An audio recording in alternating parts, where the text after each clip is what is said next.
ನೋಡಿ, ಕಾಂಗ್ರೆಸ್ಗೆ ಭಾರಿ ಮುಖಭಂಗ ಆಗಿದೆ.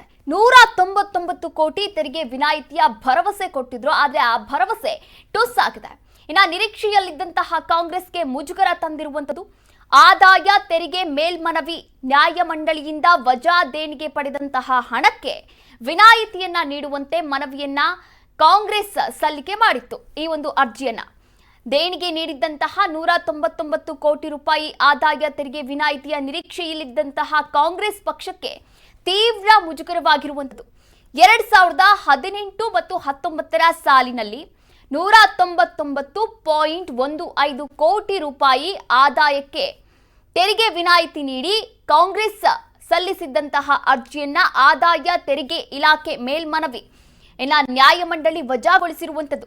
ಐಟಿ ರಿಟರ್ನ್ಸ್ ಅನ್ನ ತಡವಾಗಿ ಸಲ್ಲಿಕೆ ಮಾಡಿದ್ದಕ್ಕಾಗಿ ವಿನಾಯಿತಿಗಾಗಿ ಕಾಂಗ್ರೆಸ್ ಸಲ್ಲಿಕೆ ಮಾಡಿತ್ತು ಈ ಒಂದು ಅರ್ಜಿಯನ್ನ. ಆದ್ರೆ ಆದಾಯ ತೆರಿಗೆ ಮೇಲ್ಮನವಿ ನ್ಯಾಯಮಂಡಳಿ ಇದನ್ನ ವಜಾಗೊಳಿಸಿದೆ.